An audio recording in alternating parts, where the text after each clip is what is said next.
Sabay-sabay natin alamin ang mga kaganapan na nangyayari sa ating bansa.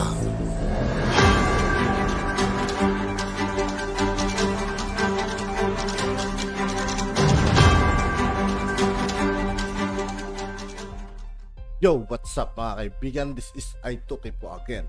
Ngayon nandito naman ulit tayo sa channel ni Latest Headline PH. Dito naman ulit tayo magbibigay ng komento at reaksyon.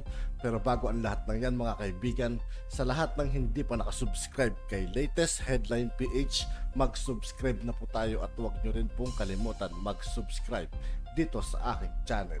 Simulan na natin mga kaibigan, let's go! Pagkatiwalaan yung Miro system, especially because si George Garcia na naman ngayon ang naninindigan para sa Miro system. So laglag lang nila ang Smartmatic.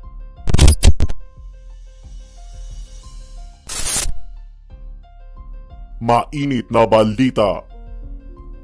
Eleksyon 2025. Niluluto na nga ba sa buwatan sa COMELEC? Posible nga kaya? Talagang maraming pangamba ang ilan sa ating mga kababayan. Ngayon malapit na nga ang 2025 national elections.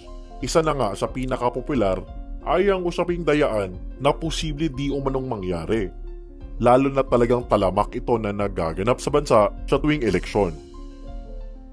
Una na ngang nagbigay ng maaanghang na pahayag si Attorney Glenn Chong tungkol sa Miro na talagang sigurado na ngang mananalo sa bidding ng COMELEC. Dahil nga ay mayroon na itong basbas galing sa taas. Actually, nag-issue na yung COMELEC ng Notice of Award. Tapos mag-negotiate sila doon sa mga customization and everything. Pagkatapos noon, notice to proceed. Pero kasi may Notice of Award na, kaya nga naglagay ko ng obituary kay Smartmatic. Namatay noong February 22 yata yun, February 22. 2024 kasi ito yung lumabas yung balita na may notice na kay Smartmatic. So in that regard, sigurado na si Miro na makuha niyo yung kontrata. In fact, nag-aano si George Garcia, he's challenging the oppositors na kasuhan niyo kami dito sa pag-award ng kontrata kay Miro Systems. But honestly, Ate Claire, mga kababayan, am I still Brother, sorry, live? nawawala tayo. Okay, yeah, we're live. Okay, live na tayo, nawawala lang. Okay, go. Okay, honestly, itong Miro, sabi ko na kanina, nag-challenge si George Garcia sa mga detractors ng Miro na kasuhan sila. So in other words, kampante si George Garcia, and firm na yung desisyon nila na ibigay kay Miro. Now, I know na wala namang election system na makakapasok sa COMELEC kung hindi aprobado ni Lisa Marcos. Remember, mga kababayan, going by the past experience, mga kababayan, looking by past experience, hinabol nga niya ng hinabol. Niligawan niya ng niligawan at kinunsabon niya si Smartmatic nung she was still outside the government, outside the Colombo. Now that she's controlling the government, what do you think? Pakakawalan niya yung election system? Hindi nga niya pinakawalan yung election system na outsider pa siya eh. Wala pa siyang power eh. Ginamit lang niya yung whatever influence she can or every connection na meron siya. Ngayon pa kaya na siya na may hawak ng Malacanang. Siya na may hawak ng buong istruktura ng gobyerno with all the powers and the influence there is. So, hindi natin mapagkatiwalaan yung Miro system, especially because si George Garcia na naman ngayon ang naninindigan para sa Miro system. So, mga kababayan, laglag lang nila ang Smartmatic dahil lumabas yung affidavit ko na booking sila. Especially now ngayon. 3 meeting na pala yan. So, mas lalong ilalaglag nila si Smartmatic. Tapos, natandaan mo, Ate Claire, nandyan tayo, magkasama tayo sa LA at that time at binuking natin na si Smartmatic pala ang nagkanulo kay Bautista sa Homeland Security. they throw Bautista under the bus. And remember, sinabi ko, baka ikaw, Lisa, they will throw you under the train. So mas lalong... Oh. Oh. So mas lalong na-solidify yung kanilang desisyon na ilaglag na talaga si Smartmatic. First, na-booking sila. They cannot afford it anymore. It would be too costly a political package for them. Pangalawa, nakita nila, traitor din pala si Smartmatic. Baka traitor rin din tayo. Traitor tayo eh. Pareho tayong traitor blood eh. So nilaglag na nila. So nilaglag na nila ng lubusan.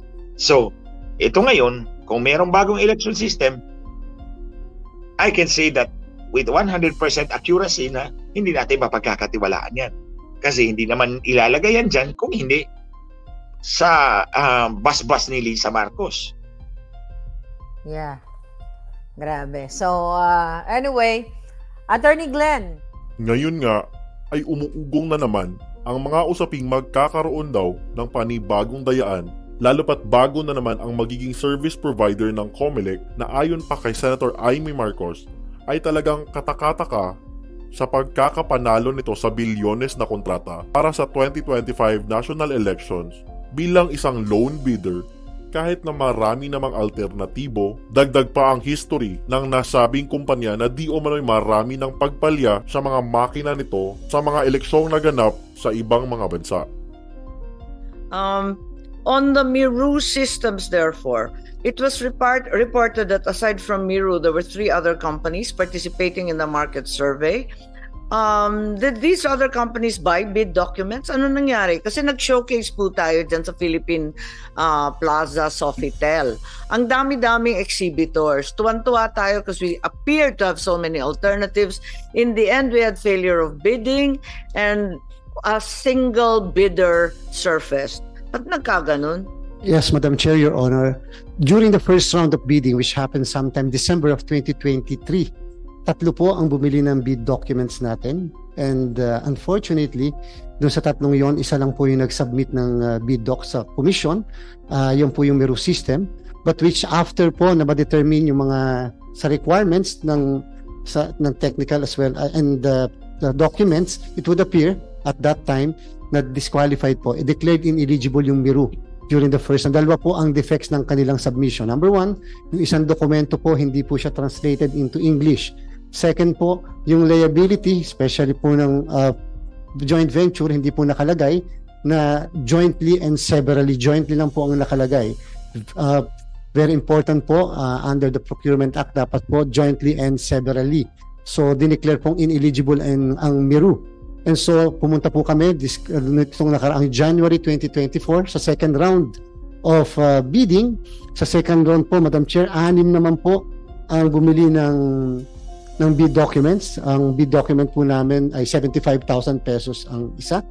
And sa 6 pong yun, during the date of the submission, unfortunately again, Madam Chair, Miru lang po ang nag-submit. If I may please enumerate the 6. Dominion Voting System, Indra Philippines, AMA Group Holdings. So Smartmatic, which you already had pre-disqualified, isn't that correct? It would appear, Madam Chair, na nagkahiwalay yata po yung Dominion at Smartmatic. Yes, Madam Chair. I mean, it's very clear from the Florida cases and elsewhere, right? That's right, Madam Chair. So Dominion, aka Smartmatic, ano pa po? Indra Philippines, Madam Chair, AMA Group Holdings Corporation, Electrotech Consultant and Management Incorporated, of course, Smartmatic, bought the bidding docs, Miru System Company Limited. Did Smartmatic attempt to bid given that they were pre-disqualified? I think, Madam Chair, it's a matter of legal strategy. They will have to reiterate. They will have to go to the Supreme Court. There is now a case in the Supreme Court, Madam Chair. I see. So that's part and parcel of their case. The entanglement with Dominion was not explained? Well, not explained, Madam Chair, although, of course, the Commission is fully aware of what happened before, especially the cases mentioned by the good chairperson in the United States. So, therefore, Miru ended up as a sole bidder for 19 billion, the contract for 2025, and they presumably rectified the 2 defects in their previous bid documents. Is that correct? That's correct. During the eligibility part, the TWG and the SBAC of the Commission determined na nag-qualify naman po yung Miru. And then during the post-qualification, the review of the documents naman po, nakita na compliant ang Miru sa technical, financial, and legal po. Pero yung sinabi mo kanina, yung walang English translation, no Correct. jointly and severally, na-rectify na yun. Yes, Madam Chair, corrected Okay, na po. so you're pleased with that. However, I recall that even in the first round of bidding, there were already allegations that the track record of Miru was not very good. In Congo, for example, in the Democratic Republic of Congo, 45.1% of all polling stations experienced problems with the technology. In another report, 75% of voting machines malfunctioned in Iraq, and that in fact in Iraq votes were finally counted manually. So can Miru systems confirm that some areas in Iraq had to resort to manual counting?